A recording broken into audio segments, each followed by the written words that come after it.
الشيطان الرجيم بسم الله الرحمن الرحيم والفجر وليال عشر والشفع والوتر والليل إذا يسر هل في ذلك قسم لذي حجر ألم ترى كيف فعل ربك بعاد إرم ذات العماد التي لم يخلق مثلها في البلاد وثمود الذي جابوا الصخر بالواد وفرعون ذي الأوتاد الذي طغوا في البلاد فأكثروا فيها الفساد فصب عليهم ربك صوت عذاب إن ربك لبالمرصاد صدق الله مولانا العظيم. عزتمندو شوق و مینه باندې کېنئ نن د ختم ورځ ده انشاءالله او دعا به کوو په آخر کې او دا لږه غوندې ناسته دا ډېره زیاته قیمتي ده خو د دې په قیمت باندې موږ او تاسو دلته نه پوهېږو دا چې کله دنیا نه موږ روان شو د هر څه دلته پاتې شي او د تنهایۍ او د ځانلوالي سفر باندې موږ او تاسو روان شو نو هلته بیا د داسې قسم نیکو د دا قسم ناستو او داسې د الله د کتاب په درناوي کې د راجمع کېدلو په پیدو باندې هغه وخت کې انسان خپوی شي او بیا چې چانې کړی نو بیا افسوسونه کوي خو ټیم په هغه باندې تیري د دې وجې نه د بې فایدې مجلسونو نه د هسې ناستو نه یو بل سره خبرو کولو نه د دې ټولو نه بهتره خبره دا ده چې زمونږ او ستاسو دا ټیم د الله په ذکر کې د قرآن مجید په درناوي کې او ډېر زیات په ادب سره او ډېر زیات په خضوع په خشوع سره سړی کینی او دا دغه تنهایی د سفر دپاره یو بهترین ملګری الله رب العزت موږ او تاسو له راکړي. نو سوره فجر شروع کوو. فجر د سبا ته وایي نو دا ړومبنې کلمه ده بلکې ړومبنې آیت هم دی په دې صورت کې دا راواګستی شو او بطور نوم کې ښودی شو دې صورت ته. نو دې صورت ته د قرآن په صورتونو کې سوره فجر وایي او مکی دی نو د هجرت د نبی کریم صلی الله علیه وسلم نه مخکې نازل شوی دی. د اهداف او موضوعات په لحاظ سره دا د مکی صورتونو په شانتي دی او هغه اهداف د مکی صورتونو دا دي چې توحید د الله رب العزت او اثبات د صداقت د رسالت د رسول الله صلی الله علیه وسلم صداقت القرآن او اثبات د قیامت یعنی بعث بعد الموت دا اساسی موضوعات دي د مکی صورتونو دا دی صورت کی دی. بسم الله الرحمن الرحیم شروع کوم په نوم د الله باندې الرحمن چې بیا اندازې مهربان زیات مهربان دی. والفجر قسم می دی په سبا باندې ولیال عشر او قسم می دی په غشپو لسو باندې والشفع قسم می دی په جوت باندې والوتر او پتاق باندې یعنی والشفع قسم می دی په مخلوق باندې والوتر قسم می دی په خالق باندې واللیل او قسم می دی په شپه باندې اذا یسرا کلا چې دا شپه روان شي او تیریږي.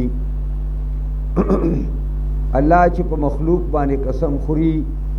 په دې معنا دا ده چې دا مخلوق په دې خبره ګواه دی. د دې د قسم د خوراک مطلب دی نو الله په سبا باندې قسم وخوړو معنا دا ده چې سبا ګواه دی په دې خبره باندې. او دارنګي ولیال عشر او قسم می دی پا غلس شپو باندې چې دین مراد اغلس شپې د ذوالحجې مراد دی چې دا ډېرې قیمتي شپې دي دومره قیمتي دي په حدیث کې راځي پیغمبر خدا صلی الله علیه وسلم فرمایي چې په دې کې دیلسو شپو کې نیک عمل کول د دې مثل نه موجودیږي چې دې کې څومره لوی اجر الله په عبادت باندې ورکوي نو دا په بل څه کې نه ورکوي نو صحابه تپوسو کو چې ولل جهاد فی سبیل الله په جهاد نوم دا ثواب ډیر دی نبی کریم فرمایل د جهاد نوم د ثواب ډیر دی الا من مگر هغه مجاهد چې جهاد د پاره اوزي خپل مال او خپل نفس دواړه په جهاد کې اولګي او د مال ملتپات شي او دیم په دې لار کې شهید شي نو دغه مرتبه به ډیره لویه ده دغه مرتبه به ډیره غټه نو دا ډیره قیمتي شپې دي په دې باندې الله تعالی قسم او والشفع قسم دی په جف باندې شفع په عربی کې جفت وای یعنی جوړه دوا او وتر دا یو توای او په دې معنا باندې مخلوق ټول جفت دی ځکه چې مخلوق الله جوړې پیدا کړي دي او الله وتر دی یعنی معنا د الله تعالی جوړه نشتا الله د یو ذات دی نو ترجمه دا شو چې زماري قسمی په مخلوق باندې د شفع معنا دا شو چې زماري قسمی په مخلوق باندې او ولوتر زماري قسمی په خالق باندې او الله په شپه باندې هم قسم خوري کله چې دا شپه روان شي نو شپه خو نه روانیږي په شپه کې دا خلق روانیږي دا یو مشهور خبره ده یو ډیر د ګریمر یو ډیر لوی عالم د صرف د ګریمر یو شاګرد نه تاسو کو چې د یسر کې دلته یې وا دا یسری دی سرا یسری تلو ته وایي کی نو دینا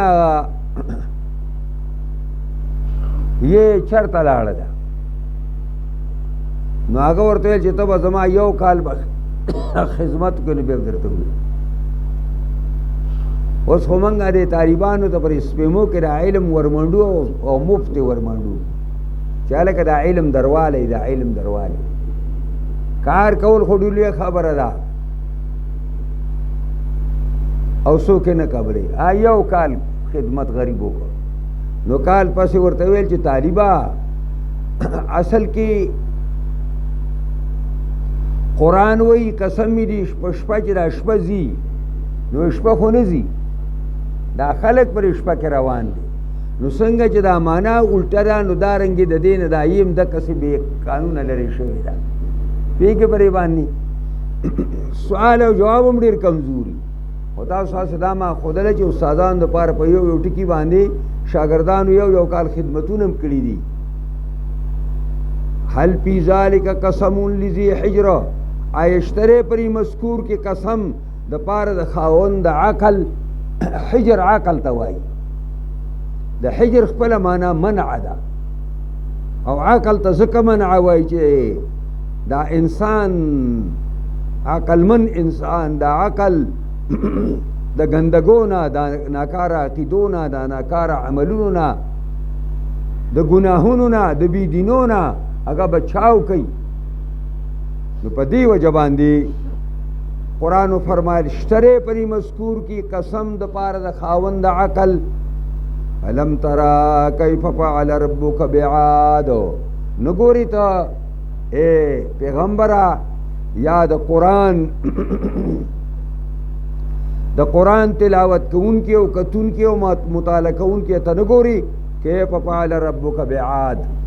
سرنګ کار کړه او ربستا د عادیانو سره هغه عادیان ارم ذات العماد هغه عاد ارم ذات العماد یو خاوندان د ستنو چونکې دی الله تعالی ول ډېر لوی لوی بدنونه ورکړي وو د لوړوالي په لحاظ سره هم ډېر زیات لوړ وو د بدن د غټوالي په لحاظ سره هم ډېر زیات وو د قوت او د طاقت په لحاظ سره هم ډېر زیات وو نو ذات العماد خاوندان د ستنو څنګه چې څونه آیي نو دونه به خپله کوټه هم هغسې سازې هغسې به ول ستن هم سازې التي لم تخلق مثلها في البلاد هغه عادي ارم چې نه دي پیدا کړی شوي مثل د دوی فی البلاد په ښارونو دا د مخکو زمانو کې پر اخبار کې راغلي هغه دا چې په کومه علاقه کې تیر شوي هلته کودایي کېدله نو د انسان یوه چجا دا پختۍ چې ورته وایي یو پختۍ برآمد شو په هغه کودایي کې چې هغه د یو ماشوم عمره وه دا هغه عادیانو په علاقه کې کودایي کېدله نو په هغې کې یو پختۍ انساني راووته نو هغه د یو ماشوم عمره پیړه وه داسې نو لم یخلق مثلها فی البلاد دوی په شان دی په قوت او طاقت کې په غټوالي د بدن کې د دې نه زیات څوک غټ نه دي پیدا شوي او دا خبره چې دا کم دا کیسې خلک کوي چې دغسې هیچ کاپر و هغه به په سمندر کې ګرځېده لاس پې ښکته کو میی به یې راونیو او د اسمان نه به ټیټ ګرځېده دا ټول هسې ګپ شپ دی آدم علیه السلام الله شپېته ګزه په شرعي ګزونو باندې پیدا کړی و څو ګزه شپېته شرعي دا ګزی ني د دې ځای نه د ګوتو د سکو پورې دا شرعي ګز دی نو په شرعي ګز باندې شپېته ګزه پیدا کړی و او بیا د هغه د بچي د هغې نه ورځ په ورځ راښکته کېږي او راښکته کېږي او را روان دي نو دا چې کوم دا قیسې خلک کوي چې دونه سوه ګزه و او دونه چلی کو دا چلی کو داسې او هیچ کافر دا ویل چې زما نه بلا چې کوم دی څوک غټ او اسمان ته زما سر لګي او لاس یې ښکته کو مرمهې راونیوله د میا ملا نه او چتولې او چتوله دوه غبرګې ورسوي هغه لاس سره داسې ډګر شو دا خلکو کیسې سازي کړي دي ځان له او نه ګوري ته سمودیانو ته قوم د صالح علیه السلام ته الذي جابوا الصخر بالواد هغه سمودیان چې کنیستل به او کټ کولی به ګټو لره بالواد په وادي القرا کې وادي القرا کې د دوی دوه قسمه آبادۍ وي قرآن بل ځای ویلی دي من سهولها د دې نرمې ځمکې نه به یې دوپوړې سازولې او په غره کې به یې کنډرې والې ده د غره کې چې کوم خلک کور سازوي کوټو دپاره نو یې لکه لانې لګیا دی په غره کې کنډر وایي نو هغه تشی د کوټې په اندازه باندې د کور په اندازه باندې هغه غر ټول تش کي او بیا پای کې رستو آبادي سازوي نو سمودیانو به دا کار هم کو او و فرعون ذی الاوتاد نه ګورې څه کړي والله په فرعون خاوند میخونو باندې د دې مطلبونه مې ورته دوه بیان کړي اوتاد د وتد جمع ده میخ ته وایي نو یو خدای دونه لوی ظالم و دومره غټ ظالم و بې اندازې چې چاله به عذاب ورکو نو څلور میخونه احساس کړي نو دی ویله په څلور واڼو اندامونو باندې ټکوال په څلور واڼو اندامونو باندې او دا کار یې د خپلې بیبي آسیې سره هم کړی او د ذل اوتاد معنا دا هم ده چې د پوجونه ډېر زیات وو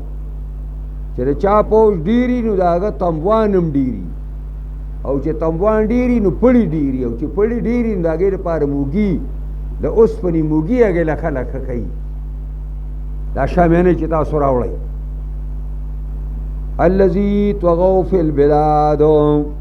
هغه عادیان او سمودیان او فرعون طغوا فی البلاد چې سرکشي کړې وه په ښارونو کې فاکثروا فیها الفساد پس زیات کړی او دوی په دې ښارونو کې فساد لرا او وراني لرا فصب علیهم ربک صوت عذاب پس رواړو په دې ظالمانو باندې رب ستا هغه چمکی د عذاب صوت اصل کې هغه چمکۍ ته وایي، چابک ته وایي، درې ته وایي. په هغه چمکۍ او هغه چوکا او هغه چابک او بید د عذاب ورته الله خپل راواړو او په هغې باندې ووهل او تس تس یې کړه. ان ربک لبالمرصاد، یقینا رب دې ستا په ځای د انتظار کې. دې ظالمانو ته الله تعالی په انتظار کې ناست دی او مهلت ولا ورکوي، او کله چې وغواړي وي نیسي نو بیا چې څوک نشي خلاصولی. فاما الانسان اذا ما ابتلاه ربه فاکرمه ونعمه. فاما الانسان پس ارچ انسان دے اذا ما ابتلاه ربه کله چې ازمائش شو کی په د باندې رب ددا الله په د امتحان راولي نو فاکرمه عزت من کی دلرا ونعمه ډیر نعمتونو ورکی دتا نو په یقول ربي اکرمن دې بیا په مجالس کې لګي ولا رکوسو کې زما رب ز عزت من کړم او زما رب ز عزت من کړم. واما اذا مبتلاه فقدر عليه رزقه کله چې ازمائش راولي الله په خپل بنده باندې انسان باندې فقدر عليه رزقه په اندازه کې په د باندې روزي دا روزي ورته الله تعالی په اندازه کې یعنی غریبی پیراولي روزی ولا کم کی فیقول ربی اهانن دې وې رب زما ابي عزت یو کړلا دې عزت پدې کې غني یا ته خوراک او څاګ ډیر ملاوي او کډیر نه ملاو دا دې به په عزتۍ باندې اړای. حالانکه د انسان عجیب خوې دی الله تعالی ازمائش کوي نو کله د نعمتونو ازمائش پې کوي دې بیا بریتونه تاوي خوشاله چې ربي اکرمن او کله چې په امتحانو کې او رزق ورته کم کی نو بیا دی وای زما رب ز سپکړما. حالانکه در دنوالی او سپکوالی تعلق د رزق ډیروالی د کموالی سره نه دی. کلا د سنو پکار بل لا تکرمون الیتیم تاسو عزت نه کوي د یتیم. تاسو چې به پلار ماشوم پاتې شي نو داغه تاسو عزت نه کوي، اگر تر عزت پسترګه باندې نه ګورئ. ولا تحاضون علی طعام المسکین او نه تیزوي تاسو خلق لرا په ډوډۍ ورکول باندې یو مسکین او فقیر تا. وتاکلون التراث اکلا لما خوري تاسو وراثت لرا اکلا لما په خوراک ټول سرا چې تاسو ته کم وراثت پاتې کیږي او د کم یو پلاس او مټ برکیږي ټول خوريستا. او دغه وجوا چې عربو با وراثت چې به پاتې شو نو دا به صرف په سړو تقسیمېدو، زنانه او ماشومانو ته به نه ورکو. ویل چې څوک نیزه او توره په لاس کې نیسي، څوک نیزه او توره په لاس کې نیسي توره اکه به وراثت وړي او چې دا نشي نیولی نو هغه ته وراثت نه میلاوي. زمونږ پښتانه هم په دې مسله کې د عربو شاګردان دي، دوی په وراثت کې د زنانو حصه باندې قایل نه دي. حالانکه الله او رسول باقاعده حصه ورته ورکړې ده، باقاعده حصه ده. وتحبون المال حبا جما او مینا کوي تاسو د مال سره حبا جما مینا ډیرا مینا ټولا، یعنی داسی دنیا پرستی در باندې غلبه کړی دا او تمام تر مینا او محبت دا د مال سره ټچ شوی دی. کله د سينو پکار د مال په مینا باندې آخرت کې نه خلاصيږي. اذا دکت الارض دکا دکا وجاء ربك والملك صفا صفا. اذا دکت الارض کله چې اوټکولې شي زمکا ټکول دا زمکا باندې زلزله راشي او د ارس داسې تس نس کی او دا غرونه مور سره چې کوم دی اوار کی. وجاء ربك او راشي پروردگار ستاره فیصلو د پاره، یعنی باقاعده الله بر فیصلو د پاره راضي دا پر قرآن کی ذکر دی. والملک صفا صفا او راشي پرشتي سپونه دا سپونه دا پرشتي محشر کې ورا خلق ټول الله حاضر کی او چاپیره په دې پرشتو سپونه ولاړی وجیء یومئذ بجهنم راب وړی شي په دې ورځ باندې جهنم د جهنم نه دی هغه ډونګي او جوور کوی ته وایي ډونګي او جوور کوی ته وایي نو دا به راوستی شي حدیث کې راځي اویا زرع رسی به پکې چولی اویا زرع او په هرې رسی او بیاست او پړي پورې با اویا زره پرشتین ختی او دا به راکاږي جهنم دی محشر ته به راوړي او په محشر کې به پټ کی او د هغې د پاسه به یو پل کیږي هغې ته جسر جهنم وایي هغې ته موږ پول سورت وایو چې دې محشر نه به په هغې باندې جنت ته پورې وځي او دا لاندې پل چې 50 ساز دی دا لاندې جهنم دی او په دې پل باندې به د الله فرشتي ولاړي نیک صالح انسان چې ور مخامخ شي په منډه به راشي استقبال به وکړي او په دې پل باندې به یې سترګې په رب باندې پورې باسي جنت ته او بدعمله بچلنه انسان چې راشي نو د الله د غصې فرشتې به یې ونیسي او رسې به زورونه وله ورکي او بیا به یې دې پل نه لاندې جهنم ته وغورځوي دیو جن په حدیث کې راځي وعلى الصراط کلالیبو په دې پل صراط باندې پاسه کونډې پیغمبر خدا وی لګېدلې دي هر کافر او مشرک او هر بد عمله مسلمان چې په پردو حقونو باندې وګي درني دا بنيسي او لاندې به ورچي یومئذ یتذکر الانسان وانى له الذکرى فدک ورځ باندې یاد بشي انسان ته انسان ور پرو نصیحت د قبلولو جوګه ساشي وانى له الذکرى د کوم زینب ورته پنو نصیحت اوس حاصل شي اخو ټیم تیر شوی دی دا چې د غنمو کارولو وخت تیر شي نو غنم کوي یا د جوارو د کارولو وخت تیر شي به کوي دا خو چې وخت تیر شي به هیڅ کار نه کیږي دا دنیا مزرعة للآخرة حدیث کے راضی دنیا دا آخرت پٹھے دے نیک اعمال او نیک عقیدی نیک زندگی تیراول دا بدل تا کرے او داگے اگر نتیجہ بزان سر آخرت توڑے آلتا بیانی کی گیا آلتا طبعا نسا کرلے شو نرے بلے شے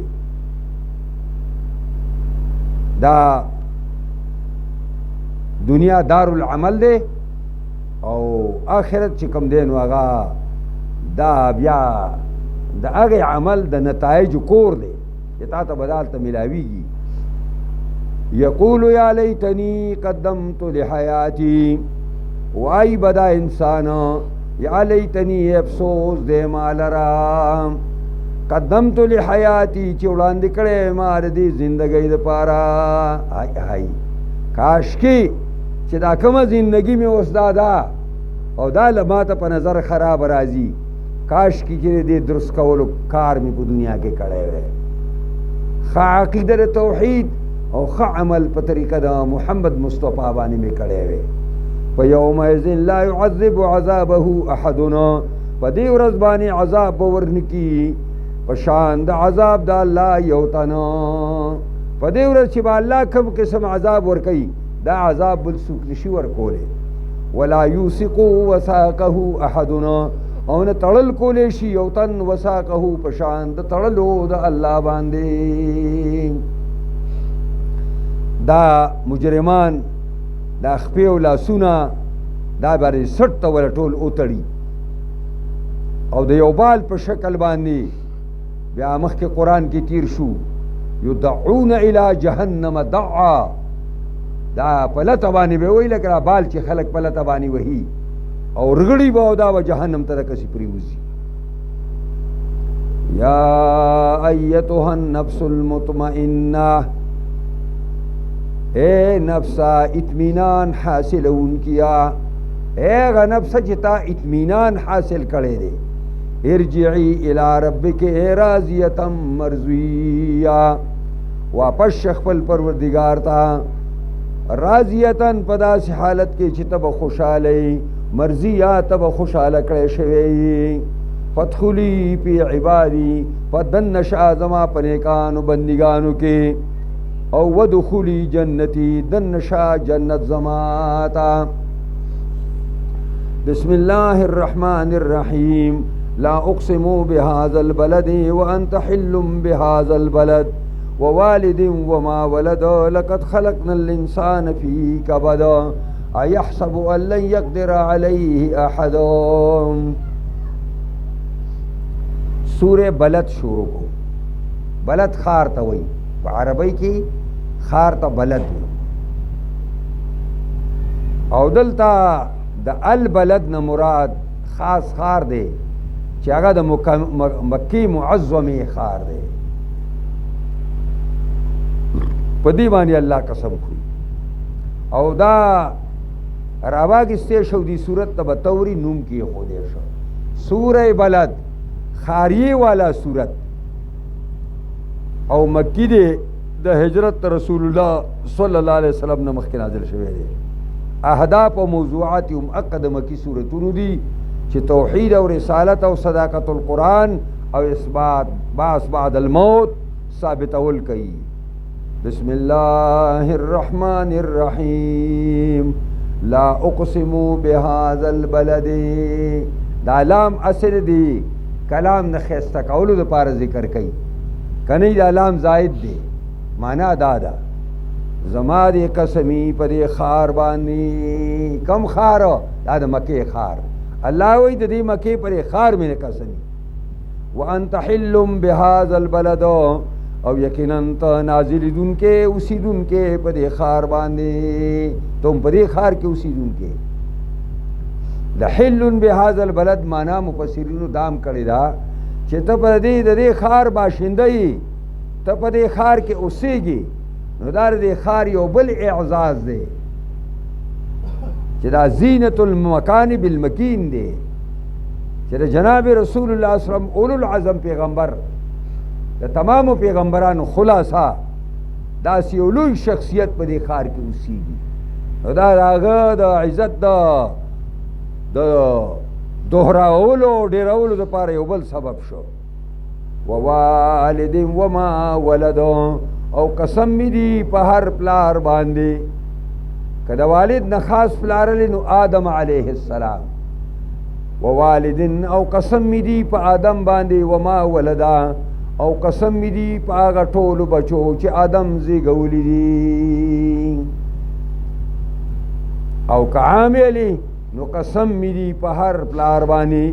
او قسم می دی پا آغا بچو باندی چی پلارانو میاندو زیگولی دی، اور قسم اللہ پا سخری پا دے خبرہ،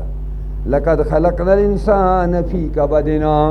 یقیناً پیدا کرے منگا انسان پا مشقت و پا تکلیف کے، گورا دا انسان دا جوڑ نہ دے، دا انسان دا جوڑ پا تکلیف بانی دے چکل دا پلار دا شانا دا مور خیڑ تا منتقل شی، او پاگا دریو پردو کے دے دن نئی، او مور تردنا کم تکلیف پرس بانی زیتی گی ورسی، او بید ولادت پا وقت کے چی کم تکلیف اگے ترسی نو اگو مگے تا معلومات پی داگے، او دارنگی داگی نرستو بیادے پیداشی معشومی، او داگی نرستو بیا غٹ شی ظلمیشی، اور دنیا دا مختلف مشکلات و مصیبتون سر مخامخ شی، او داگی نرستو بوڑا شی، او بیا دا بوڑا والی پا وقتی چی بربانے کم تکلیفون و سختی رازی، دا انسان اللہ تعالی پا کبد کی پیدا کرے، پا مشقت و تکلیف کی پیدا کرے دے، ایحسبو ان لن یقدر علیہ احد، آیا گمان کئی دا انسان دا دی خبری ان لن یقدر علیہ احد چې تنګي به رانولي په د باندې یو تنه په د بره چا قدرت د پاسه نه یقولو دی وای اهلکت مال اللبدا هلاک کړی دی ما مال ډېر لرا اهلکتو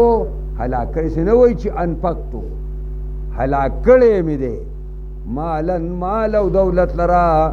لبدا مانا ډېر لبد اصل کې په معنا د ډېر باندې ډېر لوی مال مې لګولی دی دا هغه سړی دی چې که مال او دولت د سمعت دپاره خلکو ته د خپلې جوادۍ او د خپل سخاوت د ښودلو دپاره مال ولګوي او یا په مباحات کې ورته مقابلې یا په مفاخرو کې مال ولګوي چې پلانې صاحب راوستی او 15 میخې حلالې کړې وي او زه به یې راولم د خیره 10 میخې به حلالو دې ته متباریین وی او طعام د متباریینو خوراک هم حرام دی داسې چې د ضد او د مقابلې علالي خلک کوي او دا ضد او مقابله د الله دپاره نه کوي دا د انسان دپاره کوي دغه خوراک مناسب نه دی چې سړی وخوري دغه به نه خورئ دا حدیث کې راځي دلته دی وایي اهلکت مالا لبدا ډېر لوی مالونه مې برباد کړي دي هلاک کړي مې د پلاني له مې دونه ډوډۍ کړي لکونه مې پې لګولي وو بیا هغه بل خړ سرې مې کړی وې دونه مې پې لګولي وو بیا هغه بل بد سری راغلی وغلی مې کړی دونه مې لګولې وې دا لکونه لګی دی نبی کریم صلی الله علیه وسلم فرمایي وای د انسان عجیب مزاج دی وای دی وای چې مالی زما مال دی او زما دولت دی او زما پټی دی او زما کورونه دی او زما دا مختلف کورونه په اسلام آباد کې او دا په حیات آباد کې او دا په لندن آباد کې دا مختلف کورونه نو دا وای زما دادی او زما دادی نبی اکرم وای لیس لکا من مالکا الا ما اکلت فافنیتا ستا د مال نستا دا مال دی چې وی خوري او ختم کی والبست فابلیتا او وای غوندي او زوړی کی او تصدقتا فابقیتا دا اللہ لار کی خیرات کی او ځان له جمع کی او نبی کریم صلی اللہ علیہ وسلم دام فرمائی چې صحابو نے تپوس تاسو مال خمال تاسو ته وایي نبی علیہ السلام وی نعم المال الصالح للرجل الصالح خمال د خسړي د پاره خشه دی او بیا وی پیغمبر خدا چې خی وخري او خی اوس کی خی واغوندي په خپل او په خپل بچو باندې او دا الله په لار کې ورکی وما سوا ذلك د دین علاوه فذاهب وتاركه للناس دا یار قبر تتلون کې دی او دا ارس خلکو ته پری خودون کې دی خلکو ته پری دی او هغه بد قسمته انسان چې مالونه او دولتونه په حرام راټول کړي په حرام او دغه په حرام راټول کړي دولتونه ته بیا پاتې شي او دې 2 خپې د یو کپن سره د الله دربار ته لاړ شي الم يحسب ان لن يره احد اې دې ګمان کوي چې نویني دل راګنی یو تنا الم دې دا خبره خوده کوي خدای هغه نعمتونو باندې نظر نه اچي چې ما پی کړی دي ان نعمتونو الله ذکر کوي الم نجعل له عینین آیا الم نجعل عین دي ګرځولي موږ د انسان د پاره دوسترګي دا څومره لوی نعمت ده چې په دې باندې ته قتل کې په دې باندې تلی دل کې په دې باندې ستاسو ټول کاروبار دی او حدیث کې راځي چې دا سترګې دي کنه دې ته حبیبتین په حدیث کې ویل شوی دی پیغمبر خدای چانه چې دا دعا حبیبتین الله واغستل دا دعا محبوب سترګې د چانه واغسته او صبر په وکړو الله وی جنت به وته ورکو چانه چې دا دوا سترګې محبوب سترګې ما واغستې یعنی په سترګو مې ړوند کو او د په صبر وکړو نو جنت په ولا ورکو دا څونه لوی نعمت دی ولسانن ان ګوري چې در پاره منګه ګرځولې دا یو جواب دا څونه لوی نعمت دی چې په دې باندې اظهار د ما په ضمیر بتکه ستا په لړ کې چې سدي داګه اظهار په جبه باندې کیږي وشپتین او نګوري دا انسان چې در پاره ګرځولې منګه دو شونډې اول خدا چې دا شونډه نه الله دې امانو کی دا سړی وسونه بدنما ښکارا کی د کفارو دغه عذاب الله ذکر کړي چې دا غي دا بر شونډه با د سر دی نیمه تر اورسی او دا لاندې شونډه به دینامه تر اورسی وهم فيها کالحون ترجمه دا کدا چې دا جهنميان به پر جهنم کې چنګاړي بل خبردار چې دا ما او دین نه خبر زمونږه دی په دې شونډو کې سونه لوی فایده را شپتینو کې چې دا شپتین نه ته به خوراک څنګه کې او به څنګه رامنې کې دا نوړی چې خوري دا به څنګه رامنې کې دا برنه ته په خوشحال یو دا باندې بار ټوپونه وای او په خبرو کولو کې د جبه سرا املوی معاونت شپتینو دی وهدیناه النجدین او خولدی انسان ته منګه دولاري مرته خولدی بل ځکه الله وی فالهمها فجورها وتقواها انسان ته منګه لار دو بد عملی او بد چلنی خودلی دا و انسان ته منګه لار د نیکیم خودلی دا خدا یو خبر ازده کوي چې انسان لا الله یو جزئی اراده ورکړی دا یو جزئی اختیار ورکړی دی چې هغه په دغه اختیار او خپل اراده باندې د نیکی په لار روانې دی شو د بدی په لار باندې روانې دی شي او الله ورته دا ویل دي چې نیکی په لار باندې زی ما ته برار رسي او چې د بدی په لار زی جهنم ته بری سر لګي فلقتحمل العقبه پس نه دې دنه شوی دا انسان ډېر کایتا اقتحام دنه کېدلو ته وایي فلقتحمل نه دې دنه شوی دا انسان العقبه ډېریتا عقبه اصل کې په غره کې هغه وران او ویجاړې لارې ته وایي چې پر غره کې لار ده خو خلک په درگذر په نشته نو همواره پکې کم دی دې ته وایي عقبه قرآن په خپله ترجمه کوي وما ادراک ما العقبه څه شي پوه کړی تا لره چې عقبه څه شی دی دا هغه عقبه نه ده فک رقبتنا آزادول د یو مری دی چې د الله په لار کې مری آزاد کی او اطعام فی یوم ذی مسغبتنا یا ډوډۍ ورکول دی په ورځ د ولګه کې فی یوم په هغه ورځ کې ذی مسغبتن چې خاوند د ولګي وي د ولګي په ورځ کې ډوډۍ ورکول یتیمن ذا مقربتن یو بے پلار ماشوم ته چې پلار مړ دی بلوغ ته نه دی رسېدلی حدیث کې راځي چې لا یتما بعد الحلم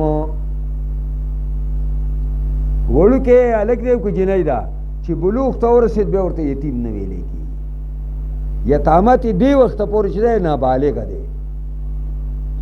ذا مقربتن چې دا یتیم خاوند خپل ولی او مسکینن یا ورکی ډوډۍ لا په ورځ د ولګه کې یو فقیر او مسکین لره ذا متربتن چې دی خاوند خاورو د خاورو په ډیري ناست دی ثم کان من الذین آمنوا بیا ای دا ورکوونکې د طعام دا هغه کسان چې ایمان راوړی که د ایمان نشته او ته ډوډۍ یتیم ته ورکې او که مسکین ته ورکې او د رفاع عامه د رفاع عامه تمام کارونه وکړي هېڅ پیدا نه ورکوي کافر ته بیا یې دی دا کسان چې ایمان راوړی وتواصوا بالصبر او یو بل ته وصیت کوي په صبر کول باندې بھائی چې په دې لار کې کوم مشکل راځي تکلیفونه به راځي بیماری به راځي سختۍ به راځي خو ته به صبر نه کار اخلي ان الله مع الصابرین او والله يحب الصابرین صبرناک د الله خوښ دي صبرناک سره د بل ځای کې قرآن وایي د الله تعاون شامل دی وتواصوا بالمرحمه او وصیت کوي یو بل ته په مهربانۍ کولو سره یو بل ته وصیت کوي په صبر کولو سره په طاعت د الله رب العزت باندې په عبادت د الله باندې او وصیت کوي یو بل ته په رحم کولو باندې چې په مسکینانو فقیرانو کونډو یتیمانو باندې رحم وکړي اولئک اصحاب المیمنه دا کار چې څوک کوي دا خلاص والا دي یعنی دوی ته وردي عمل نامه په خلاص باندې ملاو شي او په خلاص کې عمل نامه ملاوېدل دا د جنت ویزه ده د الله طرفه منظور شوی او دستخط شوی ویزه ده بس او والذین کفروا بآیاتنا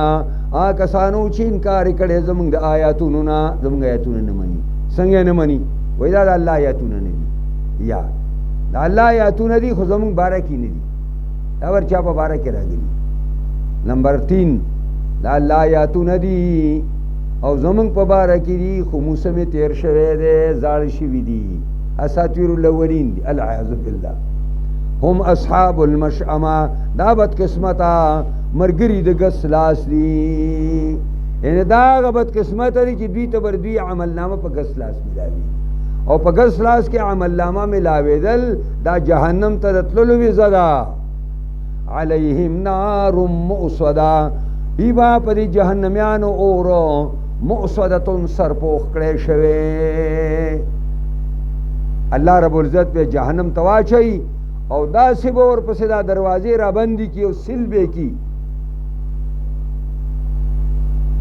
چې دراوتو به هیڅ لار نه دوی د پدې کې صحوا لګېدل صراحت راتلل هیڅ شی بني بسم الله الرحمن الرحيم والشمس وضحاها والقمر إذا تلاها والنار إذا جلاها والليل إذا يغشاها والسماء وما بناها والأرض وما طحاها ونفس وما سواها فألهمها فجورها وتقواها قد أفلح من زكاها وقد خاب من دساها سورة شمس شروع کو سورة شمس دے نور توائی نور والا سورت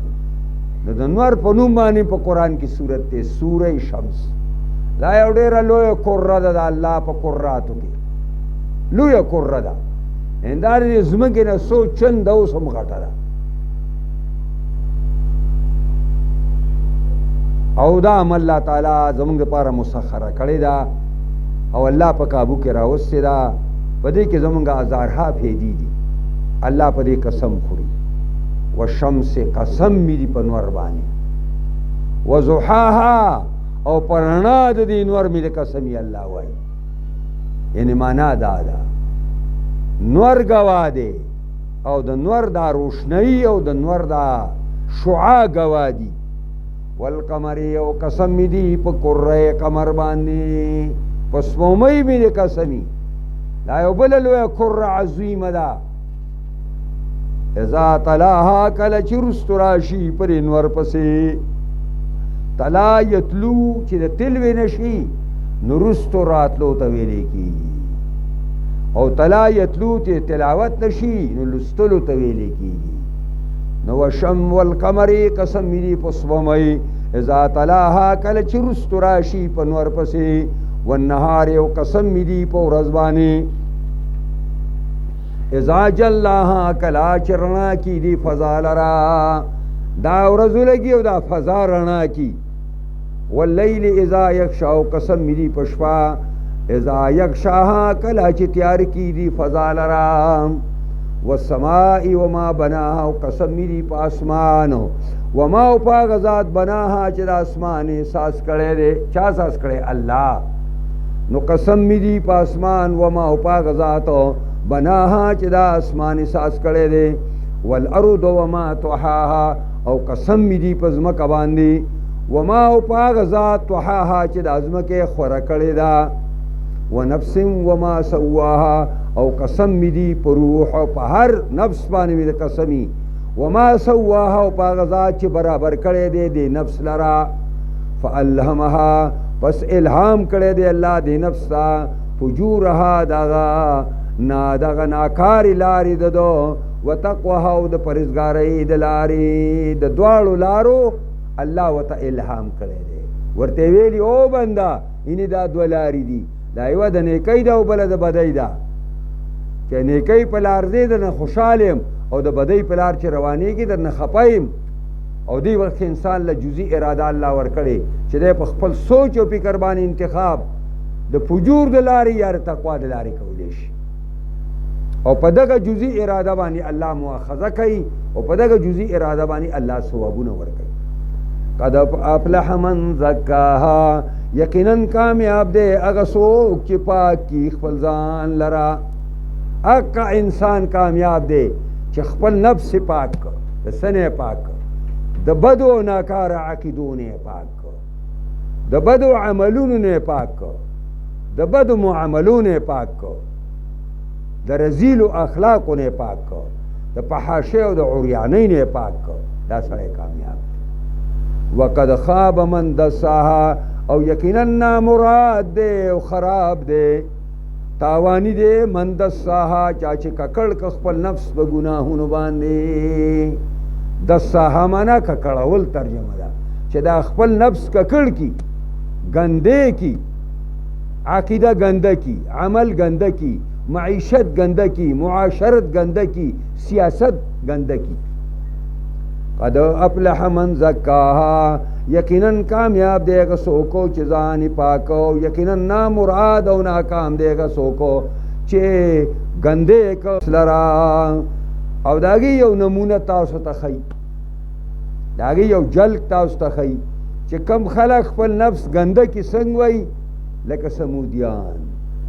کذبت سمود بطغواها نسبت د دروغ کړی سمود قبیلې بطغواها په سبب د سرکشۍ خپله باندې دا با سببیه ده او طغیان سرکشۍ ته وایي اذن بعث اشقاها کله چې ولیږه هغه خپله بدبخته لره دې سمود قبیلې د خپل پیغمبر صالح علیه السلام نه مطالبه وکړه چې موږ ته یو معجزه وښایه موږ به ستا خبره ومنو ابه معجزه به دای موږ به درته وایو چې دې کمر نه د لسو میاشتو بلار به وښه پیدا شي او لنګه شي او دونه پی کوي چې موږ یې ټول خورو نو موږ به ستا خبره ومنو حضرت صالح علیه السلام مونځ کوي او دس کوي او مونځ کوي او الله ته سوال کوي او دا کمر د باندې زلزله راځي او د هغې نه لسو میاشتو لار به اوښه راوځي او بیا لنګېږي او بیا عجیب اوښه ده چې ټول قبیلې ته د هغې پی رسي نو دا هغه د معجزې اوښه وه ډېره مهیبه وه د دوی ساري به ترې نه یېرېدل یو زنانه وه او ډېره زیاته مالداره زنانه وه ډېر مالونه یې په سوونو باندې د هغې دا قدار زوی صالب د هغې انډیوالو او دا قدار زوی صالب دې ته اشق سمود وایي بدترین انسان په سمودو کې دی دی د دوی سردارم دی مشرم دی بدماشم دی اوس خو مشري تاسو وایي که نه مشري بدماشان کوي که نه په هغه زمانه کې هم دا مشري به بدماشانو کوله نو دا یو لوی بدماش نو ښځې ورته ویل چې زما مال ته د دې اوښې نه ډېر لوی تکلیف دی او دا وجل پکار نو د بلا بچی دونه هوښیار په ټول قوم را اثر شو او حتی چې پردهدارو زنانو پسې پردې ته ننوته او د ټولو نه یې رای واخیسته چې مړی کم ټولو ورته ویل مړی که نو ځکه قرآن وایي چې اذن بعث اشقاها کله چې ولیږه دوی خپل بدبخته لره په اوښه پسې فقال لهم رسول الله پس ویلي دې قوم ته پیغمبر د الله صالح علیه السلام ناقة الله وسقیاها ځان بچ کوي بچ کوي اوښې د خپل ضرر رسولونه او ځان بچ کوي د ضرر رسولونه دې اوښې ته وسقیا او د خړوبوالي د دې نه دا صالح علیه السلام فیصله وکړه چې ستاسو څاروي یریږي او بوله نه راځي نو یو ورځ به دا اوښه راځي اوبوله او یو ورځ به اوښه نه راځي ستاسو څاروي به راځي قرآن مخکې ویلي وو چې اوبه ستاسو منځ کې به تقسیمي فکذبوه دې قوم نسبت د درو کو صالح علیه السلام ته فعقروها نو زخمی کړه ولالی کړه دې اوښې لره فدمدم علیهم ربهم بذنبهم فسواها فدمدم علیهم برابر کړه الله په دې برابر کړه په دې باندې رب د دوی بذنبهم په سبب د ګناه د دوی باندې څه شی عذاب پې منطبق برابر که دمدمه دې ته وایي چې انطباق الشیء علی الشیء چې یو شی په بل باندې د بره کېدي او په برابر کې راشي نو دا فدمدم علیهم ربهم پس منطبق او برابر کو په دی باندې رب د دوی په سبب د ګناه د دوی باندې څه شی عذاب لرا فسواها نو برابر کو دی عذاب لره په دی باندې او عذاب راغی او په یو आवाज جبرئیل باندې ټول مردار شو اوس دا ټول قوم په یو ځل باندې هلاکول دې به څوک تپوس نه کوي ولا يخاف عقباها او نه یریږي الله د انجام کارنا الله چې څه کوي د هغه نظر په دې نه چې خلک به څه وایي الله د چا څه وایي نه د هغه څه پروا نه په ده باندې چې خلک به څه وایي او دې به څوک تپوس کوي چې هلکه زما قوم ولې دی الله تعالی غرق کړ بسم الله الرحمن الرحیم والليل إذا يغشى والنهار إذا تجلى وما خلق الذكر والأنثى إن سعيكم لشتى فأما من أعطى واتقى وصدق بالحسنى فسنيسره لليسرى وأما من بخل واستغنى وكذب بالحسنى فسنيسره للعسرى وما يغني عنه ماله إذا تردى إن علينا للهدى وإن لنا للآخرة والأولى سورہ لیل شروع کو لیل شپې ته وایي نو شپې سورت او مکی دی د هجرت رسول الله صلی الله علیه وسلم نه مخکې نازل شوی دی او اهداف او موضوعات هم د مکی سورتونو په شان دعوی توحید صداقت القرآن صداقت الرسول او اثبات د قیامت الله په شپه قسم خوري یعنی شپه گواه ده واللیل قسم می دی په شپه باندې اذا یغشا کله چې تیار کیږي فضا لرا والنهار یو قسم می دی په ورځ اذا تجلی کله چې روښانه کیږي دا ورځ دی فضا لرا وما خلق الذکر والانثى او پاغ ذات مې قسمی چې پیدا کړی دی ناری ناو زنانه لرا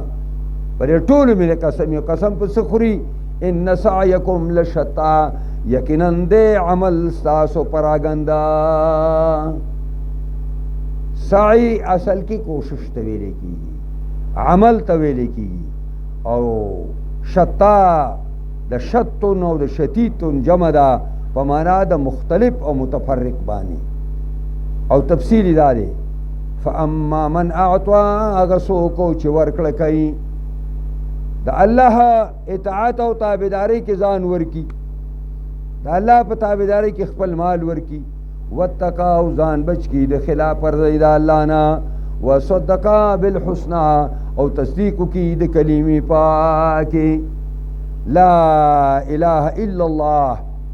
اشهد ان لا اله الا الله واشهد ان محمدا عبده ورسوله فسنيسره لليسرى پس زردا چې اسانی به ورکو موږ دته هغه لارې آسانې ته هغه لار آسانه سره اگر جنت لار ده اما من بخل هغه څوک چې بخل کوي د بخل دا معنی هم د خپل اطاعت او تابعداري الله له نه ورکوي د الله تابعدار نه سازیږي اما من بخل هغه څوک چې بخل کوي د الله په لار کې ورکړه نه کوي واستغنا او ځان بې پروا ګڼي د الله زما ساجد دی چې زه الله په لار کې ورکړو وکذب بالحسنى او نسبت دروغ کوي کلمې پاکې ته لا اله الا الله او کلمه شهادت نه مني فسنيسره للعسرى فزردا چې آسان بکو موږ دته هغه ګران لارې ته د جهنم لار به ورته آسانه کو وما یغني عنه ماله اذا تردى نشي د پکولې د نه مال او دولت د ډېر کفارو به دا خبرې کولی او دا خبره به ابو جهلم کوله چې زما مال دی او دولت دی او زما جته ده او زما ډله ده زه دې وادي سردار یم وما یغني عنه ماله د په باندې کې د نه مال د اذا تردا کله چې واچولی شي په جهنم کې کله چې د جهنم ته ورلړه کړی شي دا هیڅ شی دله فایده نشي ورکولی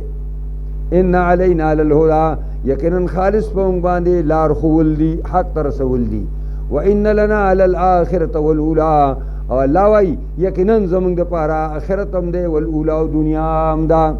فانذرتکم نارا تلظوا پس یروما تاسو دغه اور لمبې وهونکو نه تلظوا اگر جهنم په اور مې د قسمي یروم تاسو دغه جهنم د اور نه چې لمبې به وهي لا یصلاها الا الاشقى نه به دننه کېږي دې ته مګر هغه لوی بدبختو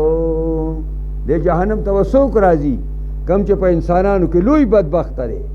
لوی بدبخته دا دی ترجمه کوي الذي كذب وتولى هغه لوی بدبخت هغه انسان دی کذبا چې نسبت د دروغو کی وتولى او واوړي د الله نه د الله او د الله د دین نه بل طرف ته واوړي وسيجنبها الاتقى زردا چې اړخ بو کی د دینا لوی پرهیزګار ما ډډه بو کی د دینا او لري بشیر دینا هغه لوی پرهیزګار الذي اغلوی پرهیزګار یوتی ماله چې ورکوي خپل مال او دولت د الله په لار کې یتزکا پاکوي خپل مال لرا پاکوي خپل ځان لرا د ګناهونو نه وما لأحد عنده من نعمة تجزى إلا ابتغاء وجه ربه الأعلى ولسوف يرضى دا حضرت بلال رضی اللہ تعالی عنہ د امیہ زوی د خلف و غلام نصار کې به چې دا شګه به ګرمه شوه نو راوي به ایسته او د مکې معظمې ګرمي او هغه شګه ګرمېدل د عربو تاسو ته معلوم دي په هغې باندې به یې سملو او چوکه به یې ورپسې را پرې کړی او په هغې باندې به یې دقسې واهه او لولي ګټان به راوړ او پر استینه به ورته کېښودل او حضرت بلال به همدا یو ټکی او چې احد احد احد احد الله یو دی الله یو دی الله یو دی او بیا به ورته چې کفارو په خدای مې دې قسم چې کما ته بله کلمه معلومه وی چې تاسو پرې ډېر خفه کېږئ یا به مې ویلې وه خدای یوه کلمه ستاسو د خفګان دپاره بس چې زه یم الله یو دی الله یو دی او کله به مازدیګر به بیا پرانیسته او دا د مکې واړه به ورپسې کړه او پرې غرونو باندې به یې خیجه و کوزه په ډېرکو باندې به یې خیجه و کوزه په کاڼو باندې به یې شته یو ځل په دې معذب حالت کې پې ابوبکر صدیق راغی ابوبکر صدیق ورته وایي چې او امیه خدای نه ویریږه دا دې فقیر نه څه غواړې هغه ویل دا تا خراب کړی دی زما سم غلام او سم ریم یو او تا راله خراب کو مګر خرڅې نه ویل ولې نه خرڅو ویل رای کماله ابوبکر صدیق دې واخیسته او د الله دپاره آزاد نو مشرکانو دا الزام ولګو چې دا د ابوبکر سره به د چېرته پخوا څه نیکي کړي او دا دغه نیکۍ په عوض کې دا کار ابوبکر وکړو نو قرآن وایي وما لأحد عنده نشته یو تن دپاره په نزد د دې ابوبکر باندې من نعمت څه نعمت تجزا چې دی د هغې بدله ورکوي الا ابتغاء وجه رب العلا مگر دا پار دا طلب کولو در رضامندۍ د الله چې لوی دی خالص په دې نیت باندې اخیستی وضاحت کړی دی چې د الله رضا مقصد وه د دې وجې نه هغه ورکړه معتبر دي چې خالص د خدای د رضا دپاره یې ګورې او که د ځان ښودنې دپاره یا د نوم او ناموس دپاره هېڅ پکې نشته ولسوف یرضوا او زر دا چې راضي به کي الله د لره بسم الله الرحمن الرحیم والضحى والليل اذا سجى ما ودعك ربك وما قلى وللآخرة خير لك من الأولى ولسوف يعطيك ربك فترضى ألم يجدك يتيما فآوى ووجدك عائلا فهدى ووجدك عائلا فأغنى فأما اليتيم فلا تقهر وأما السائل فلا تنهر وأما بنعمته ربك فحدث. سورة ضحى شروع کو دا ډومبنه آیات او ډومبنه کلمه دا د سورت ضحى وقت چاه ته وای یا نور روخي جګ روچت شي دی وخت ضحى وای او مکی د هجرت رسول الله نه مخکې نازل شوی دی. اهداف او موضوعات هم د مکی سورتونو په شانتی دي. بسم الله الرحمن الرحیم. شروع کوم په نوم د الله چې به اندازې مهربان زیات مهربان دی. والضحى قسم می دی په وخت چاه باندې. واللیل او قسم می دی په شپه اذا سجا کلا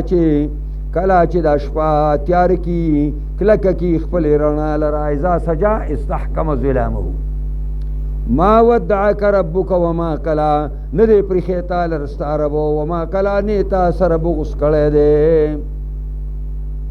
نبی صلی الله علیه وسلم بیمار دی او تقریبا 3 شپې داسې تیر شوې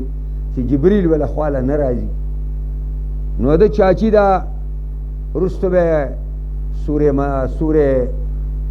مسد کې به باس کو. ام جمیل نو میرے عورا ام جمیل دا خطرناک خبره. ارالو پیغمبر خواته چې او محمد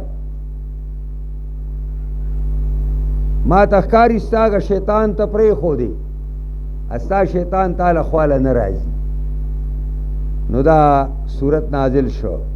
ما ودعک ربک وما قلا نپریخه دیتا لراستا رب اے پیغمبرا وما قلا نیتا سر بغس کړی دی. وللآخرة خیر لک من الاولى او خامخا کور رستنه خیر لک استار پار ډیر غوړه دی من اولاد دنیا نا. ولسوف يعطيك ربك او زردا چې درب کیتا تستا پروردگار فترزان تب خوشحال شي. اوس ستار پار آخرت د دنیا نه غوړه دی یو او تا ته ستار رب در کی تب خوشحال شي دوا او ستار رب تا سره دشمنی هم نه کړي او نیت پریخه. نو داغی مقابله کې 3 کارونه به تکای. علم یجدک یتیما فآوا آیا نو مندلې منگ تعالی را یتیم فآوا نو زیدر که منگا تعالی را. نبی علیہ الصلوۃ والسلام عجیب پیدائش دی چې کله د مور نه پیدا کېده نو د پلارې شپږو میاشتې شوې چې وفات شوی نو پس مرګي شوی او د شپږو کالو په عمر کې د خپل مور سره مدینې ته تلو ځکه چې پیغمبر خدا مور دا د مدینې ماما خیلی په مدینه کې دي. نو د ابوا په مقام باندې چې کله واپسې کې تله مورې نو د ابوا په مقام باندې هغه بیمار شو هلته وفات شو او خلکو خخه کړه او د سره خپله د پلار وینځه ام ایمن ورسره وه او حضرت رسول الله صلی الله علیه وسلم روچت کا او په منډه منډه باندې مکې ته راوړو او خپل نیکه عبدالمطلب ته په غېږ کې کېنو چې دا ستا امانت دی او ستا بچی دی. مور یې دقسې په لار کې مړه شوه او ته خپل بچی قابو کې واله. نو فوا فآوا زی درکه تعالی را عبدالمطلب ته. نو چې کله عبدالمطلب وفات شو نو بیا یې تره ابو طالب ته دی حواله شو. ابو طالب اگر چې د آخر وخت پورې په کفر پاتې شو او مشرک پاتې شو خود پیغمبر خدا انتہائی معاون او انتہائی مددگار.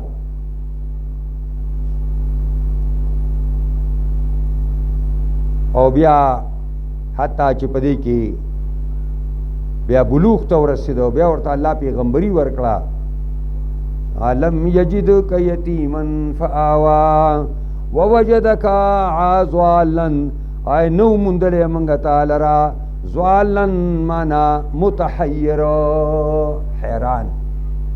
ته موږ نه وي موندلی یو متحیر او حیران چې څه به کوم زه مخکې دا کم څه چې تا ته نن میلاو شو دا یو هم تا ته مخکې میلاو نه فهدا نو تا ته ښوونه وکړه لارې درته وښودله او خصوصي هدایت یې درته وکړو ووجدک عائلا او ولې نه دی موندلی تا لره ستا رب فقیر او عاجز فاغنا نو مالدار که تعالی په مال د خدیجة الکبرا باندې نبی علیہ السلام تعالی وی ولې ته موږ فقیر نه وي موندلی غریب نه وي یو ډېر لویه مالدار او نیکه صالحه زنانه حضرت خدیجة الکبرا رضی اللہ تعالی عنها ام المؤمنین آگا پیغمبر خدا 25 کال لے او آگا 40 کالو دا او داگے سرا نکاح کو او ابو طالب دغه نکاح پخپله تړلی دی او هغه پکې ناست دی او دغه ډېره انتهایي مالدار زنانه وه او نبی علیہ السلام پخپله باندې داسې و چې د هغه پیشه تجارت و تجارت یې کو او دی چې ورسره نکاح کول هم ځکه کوله چې د هغې د غلام سره دی یو ځل شام ته تلی او د شام په سفر کې هغه غلام د خدیجة الکبرا او رسول الله صلی الله علیه وسلم یو ځای سفر کړی او دا یو قسم لا د اجرتي په شکل باندې نبی علیہ السلام هغه ځان سره بوتلی او په هغه سفر کې انتهایی ډېرې زیاتې ګټې خدیجة الکبرا ته راغلې او د هغه سفر تمام واقعات پیغمبر خو عجیب انسان و د هغه سره سفر هم ناشنا خبرې وي هغه سره ناست هم ناشنا خبره وه هغه ټول صفتونه چې خپلې مالکې ته وکړه نو هغه ځکه ورسره به یې نکاح وکړه اوس هر کله چې ته یتیم وي موږ در سره داسې وکړو نو ستا بر یتیم سره بیا صحیح فاما الیتیم فلا تقهر هر چې ماشوم او بې پلاره دی فلا تقهر نو ته مه یعنی معنا دا ده مه ذلیل کوه هغه لره مه کمزوری کوه هغه لره مه مغلوب کوه هغه لره واما السائل هر چې سوالګری دی چې راشي او تانه څه غواړي فلا تنهر نو مه رټه هغه لره مړه غټ پټ سنډای او سوالونه کې نه داسې مه وایه داسې مه وایه که په موټر کې او پاس سره څوک راغی او د خدای په نوم یې درنه څه وغوښتل او در سره و نو ورې کا که در سره و نو خوږه خبره ورته وکړه چې وروره سره څه نشته ته به بیا راشي انشاءالله که ماله خدای پاک سره کړي او زما څه امیدونه هم شته زه به ستا حصه وکړم واما بنعمت ربک فحدث هر چې نعمتونه د پروردګار ستا دي نو فحدث پس هغه بیان کا معنا دا ده چې کوم نعمت تا ته ستا رب پتا کړی دی نو دې بیان وکړه خلکو ته معنا دا ده یو ځلې امام ابو حنیفه رحمت الله علیه درس کوي نو درس کې شاګردان ناست دي یو ملګری د هغه را جامې خیرنې او خیچنې غوندې دي نو ابو حنیفه ډېر لوی مالدار و هغه تاجر و د کپړې تجارت پې کوو او د بازار صدر به مغاو او دا فکر چې مرتب کړی دی اواز ابو حنیفه نه ده د علماو یو لوی ګروپ په هغه سره و جید علما د قرآن او سنت د ماهرینو غټه شورا ولا او دا پای کې به مرتب کېدل دا فقه مسائل نو هغه همیانه د رپورټه کراوه کې سنو شاګرد ته ورويشته ول دا درواله ویل جی څه چل په وکما ویل کنه دا جامع مامې بزان په لګي نه وی کی هغه ویل چې دا الله احسان دی د هر قسم نصابونو مالک د سرو نصاب می پورا دی د سپینو پورا دی د مالونو پورا دی د دانو پورا دی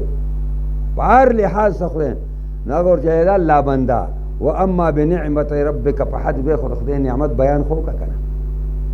چې دا جامع د خسته زلیګین دا د الله د نعمت مظاهره کې ته خلکو سره دا څه کېته د هارون رشید یو کاردارونو هغه د هارون رشید د دې ایوان او د بنگلې مخې ځان یو بنگله شروع کړه نو خیراتی سپیان خو دنیا کې ډیری کړي نو څوک چغل خور راغی چې د نوکر خو د ستا په شان بنگله ځان له شروع کړی ده باچا راوغتله که دا دې څه کار شروع کړی ویل جي دا دې دپاره شروع کړی الله وایي واما بنعمت ربک فحدث ستا زما سره ډېر لوی نعمتونه دي او د هغې اظهار دا دی چې دغسې کور ځان له سا دی کور مخې صاحب چې خلک ورته ګوري چې دا د پلاني غلام دی او دونه مزدار کور یې ساز کړی احسانات پې دې کړي دي بسم الله الرحمن الرحیم ألم نشرح لك صدرك ووضعنا عنك وزرك الذي أنقذ ظهرك ورفعنا لك ذكرك إن مع العسر يسرا إن مع العسر يسرا فإذا فرغت فانصب وإلى ربك فارغب سورة ألم نشرح شروع کو دا لومبنۍ کلمه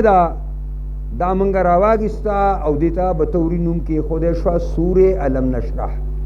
او مکی د هجرت رسول الله نه مخکې نازل شوی دی مضمون په لحاظ سره د مکی سورتونو هغه اهداف ادا کوي الله پیغمبر ته وایي بسم الله الرحمن الرحیم شروع کوم په نوم د الله چې بې اندازې مهربان زیات مهربان دی الم نشرح لك صدرك ولې نه ده کولاو کړې منګه تا ستا سینه ستا دا سینه منګه نه ده کولاو کړې دا شرح صدر د پیغمبر خدا سلامه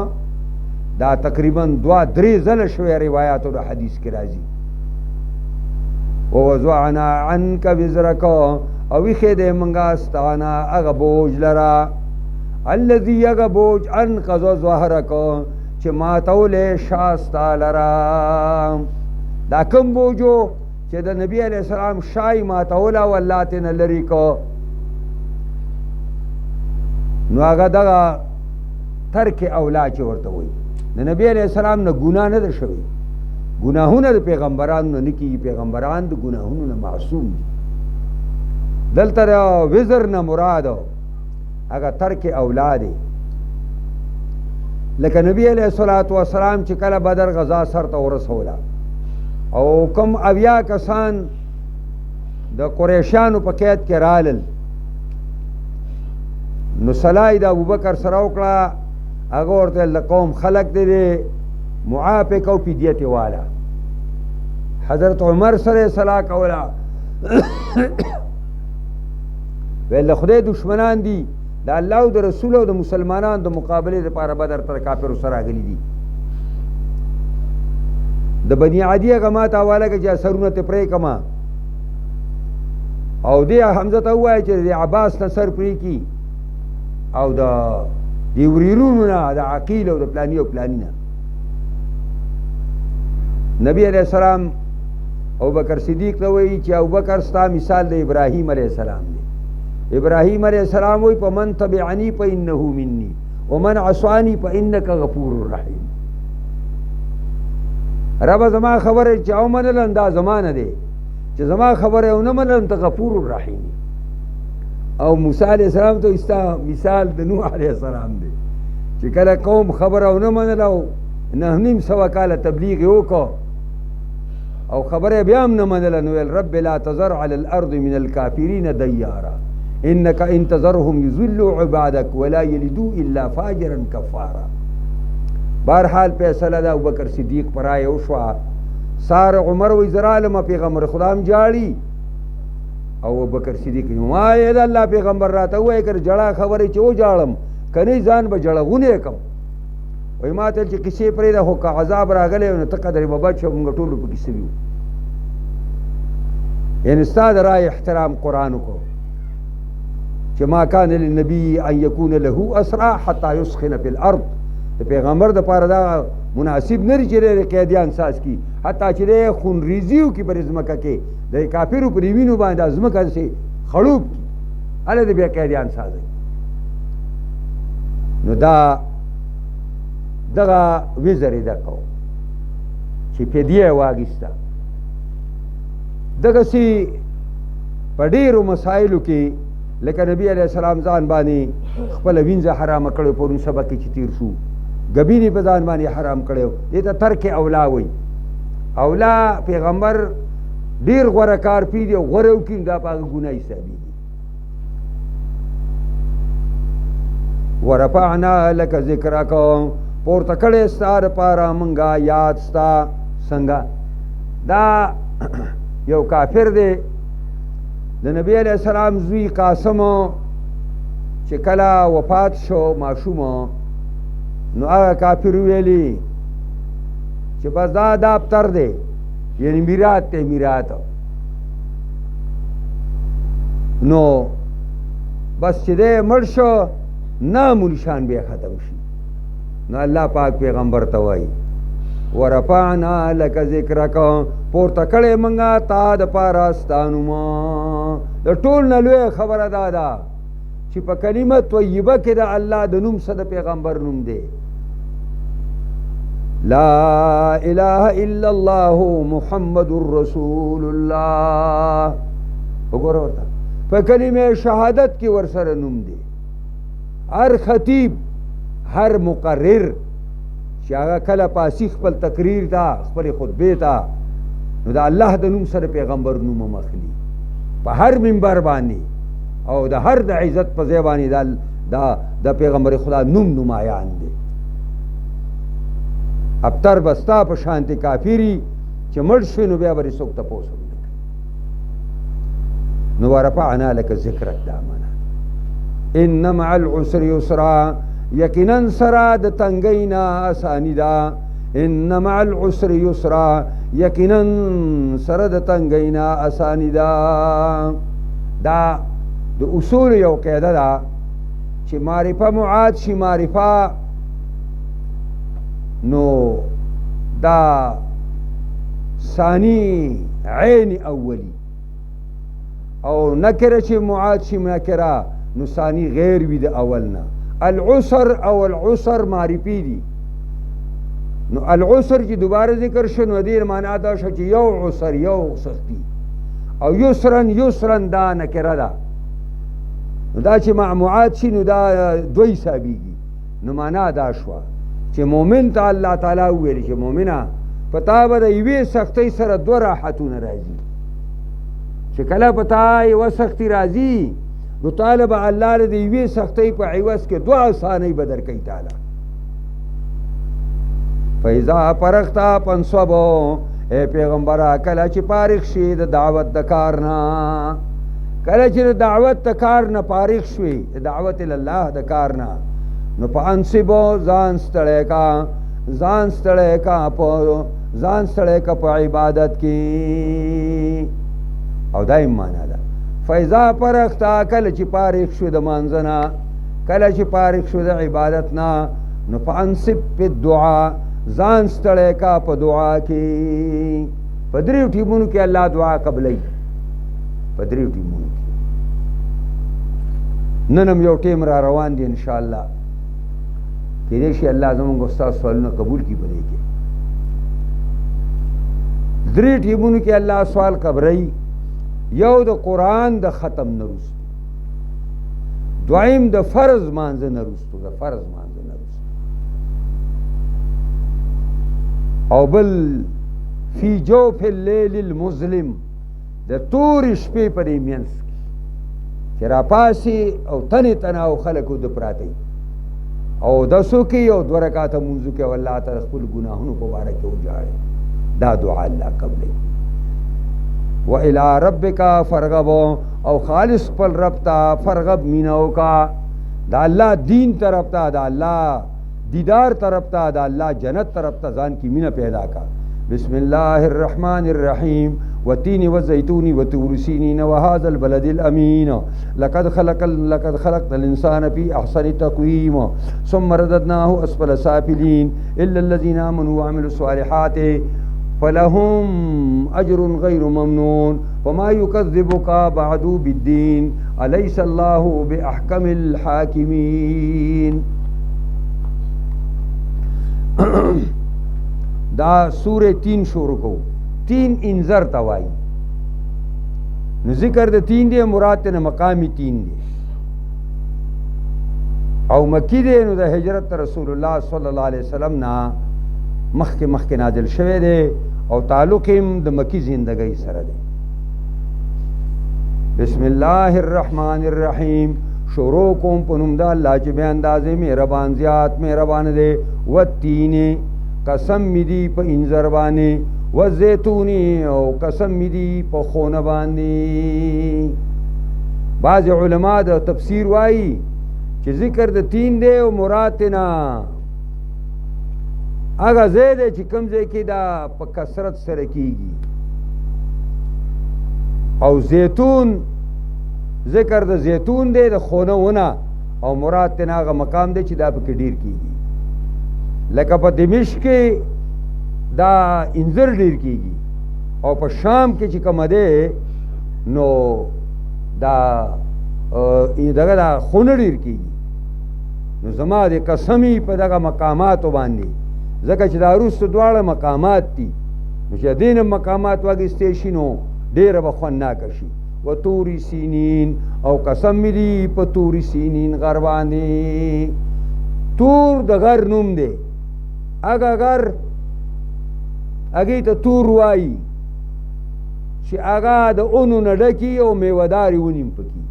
او سینین په معنا د مبارک باندې راځي سینین هم راغلی او سینا هم راغلی دی توری سینا او توری سینین او معنا دواړو مبارک د خیر او برکت ډک وهذا البلد الامین او قسم می دی پر خار د امن باندې چې مکه ده نو پر سلورو مواضعو باندې الله تعالی قسم خوري چې دا سلور وانه گواه دي په دې خبره چې لقد خلقنا الانسان فی احسن تقویم یقینا پیدا کړی منګه انسان لرا په بهترین جوړ کې په بهترین جوړ کې منګه پیدا کړی دی د انسان دا تقویم او دا تصویر چې الله څنګه ساز کړی دی دا الله په مخلوق کې دی په شان ښایسته مخلوق نور نشته او په دې انسان کې چې الله کومه معنوي او ظاهري خاص او ډول یې ښی دی که نه د انسان له کتاب لیکلی کېږي دونه لوی دغه دی او یو مشهوره واقعه په دې کې مفسرینو ذکر کړې ده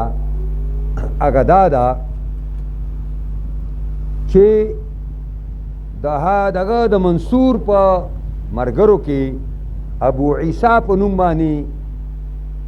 یو سړی و سیدو هغه داسې وکړه چې ښځه وه هغې سره ښځه ډېره ډولۍ م وه او ده ورسره ډېره مینه م وه نو یو ځل هغه د سپو د پنځلسمې سپومۍ ده او دی په کور کې پروت دی او دا ښځه یې لګیا ده مونځ کوي نو دی کله دې سپومۍ ته ګوري او کله دې خپلې ښځې ته ګوري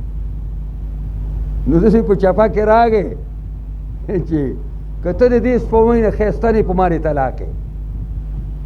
ښځې چې سلام وګرځو جو پردی ته وکړه مخې دې پټ کړه او ډډې ته شوه ویل زه خو په تا طلاقه شوم خدای دې غرقه دارې څه وکړو سړی خفه شو او نسکور پروت دی ساره د منصور دربار ته راغی ولې لکه سټ دې ښکته کړی دی ویل ما داسې چل شوی دی هغه علما راوغوښتل منصور چې علما یې راوغوښتله هلکه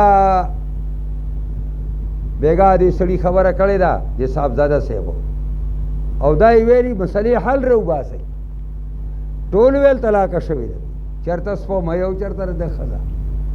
وایي د ابو حنیفه یو شاګرد هم پکې ولاړو هغه غلی و منصور باچا ورته چې ملګري ته هم پکې څه ووایه که نه هغه ویل زه به څه ووایم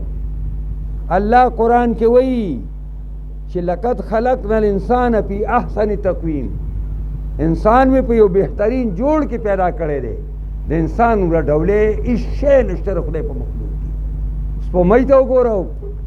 د صاحبزاده صاحب ښځې ته وګوره صاحبزاده صاحب ته منصور ښځه خپله واپس کړي چې ستا ښځه ده طلاقه شوې دا خو به منې که نه چې ابو حنیفه دا چا د ابو یوسف نه تپوس وکړل د ابو حنیفه څنګه مولا و زمونږ خو دا خیال دی د اوسنونو خلکو دا خیال دی چېرته جومات امام به و او چېرته چا نه زکاتونه مکاتونه دا شی نه بګي نه غوښتل هغه عالم و د قرآن او د سنت نو ابو یوسف نه چاته بوز ګل څنګه ویلې داسې عالم چې به وغوښته که نه نو د بقایاڼې نه د شنډۍ نه ورته انسان سازو په دلایلو باندې پرې پوهېږئ. نو داسې شاګردان هم دي خو دا موږ نه وایو چې ګینې د الله او د رسول نه مخکې نه د الله او د رسول د خبرې په وخت کې د ابو حنیفه نوم هم موږ نه اړو. او چې کله قرآن کې یو شی په ډاګه نه او په سنت رسول کې په ډاګه نه نو بیا موږ دا وایو چې کوم اجتهاد ابو حنیفه کړی دا د ټولو اجتهاداتو نه د ټولو امامان د اجتهاد نه ولې موږ ترجیح ورکوو. دا په دې معنا باندې داسې موږ نه یو چې دا موږ د احناف دغه وکیلان یو موږ د چا وکالت کوو؟ د الله او د رسول وکالت کوو. یعنې زما دا مطلب نه دی، زه تاسو دا ځکه وایم چې راه اعتدال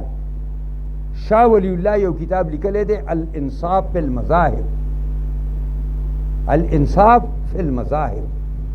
یعنی معنا دا ده چې په دې مذهبونو کې د اعتدال لار چې دا ټول مسلکونه دا ټول امامان زمونږ د سر تاجونه دي، که شافعي دی او که ابو حنیفه دی او که مالک دی او که احمد دی او که بخاري دی او که ترمیزي دی، دا زمونږ د سر تاجونه دي. دا یې معنا ده هر یو په خپل خپل ځای کې د دین خدمت کړی، کوشش یې کړی، او دا زمونږ دا خیال دی چې الله تعالی به دغه ټول معاف کړي. او چېرته ابو حنیفه دې دپاره فقه نه سازوله چې زما یو جته به سازه شي او په نورو خلکو فتوی کوي چې دا مسلمانان نه دي، او نه به شافعي دا کار کړی او نه به احمد دا کار کړی. نو زموږ په علاقه کې هلته یو مفتي دی، دا مفتیان بې پیدې ډېري،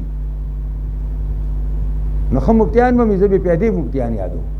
نو هغه تقریر کوي، نو خلکو ته اوس وایي عوامو ته په مقبره کې ای خلکو وایي تاسو خپل ترونه پیژنئ، هغه ملکي دی که نه دغه دی تنګي دی، وایي تاسو خپل ترونه پیژنئ، هغې خلک غږ نه کوي. وایي تاسو نه پیژنئ دا شافعي دا مالک دا احمد ستاسو ترونه دي که نه، او بیا ورته تاسو خپل پلار پیژنئ، نه خلک غږ نه کوي. وایي دا ابو حنیفه هم پلار دی که نه، نو بیا ورته وایي چې د پلار او تر جګړه راشي تاسو به چا ملګرتیا کوئ؟ داسې احناف موږ نه یو، داسې حنفیان نه یو موږ، په دې سړی ځان پوهېږي. خو دا هم ده چې ابو حنیفه لوی سړی دی، دې کې شک نشته. نو خبره مې ورته کوله چې د ابو حنیفه شاګرد ویم مسله حل کړه که نه، دلته خبره دا وشوه ثم رددناه اسفل فی السافلین، ثم رددناه بیا واپس کوو موږ د انسان لره کله چې د انسانیت هغه خوی بي په ځان کې پیدا نه کي، د انسانیت اخلاق په ځان کې پیدا نه کي، او د هغه انسانیت هغه قدر ونه کي، نو واپس کو موږ دلره اسفل سافلین، لاندې د لاندو طبقو ته بوځو. بیا د خنزیر نه هم بدتري، انسان نه خنزیر هم تی بیا خدای خنزیر جهنم ته خو به نه ځي، دی به جهنم ته ځي. الا الذین آمنوا وعملوا الصالحات، مگر هغه کسانو چې ایمان راوړی دی او عمل د نیکو کوي، فلهم اجر غیر ممنون، دوی دپاره مزدوري ده نه ختمېدونکي، ممنون په معنا غیر ممنون غیر مقطوع، نه کټ کېدونکی اجر دی، دا به داسې مسلسل دوی سره رواني جنت ته به یې رسوي. فما یکذبک بعدو بالدین، پس شي دروغجن ساز کړی تعالی را بعدو پس دینا په دین اسلام باندې. الیس الله باحکم الحاکمین، ای نه دی الله ښه فیصله کوونکی د فیصله کوونکو نه. چې کله به آیات پیغمبر خدا لسته، د آیات چې به کله پیغمبر ولسته نو به فرمایل بلا وانا علی ذلک من الشاهدین، جناب رسول الله به فرمایل بلا حق ده،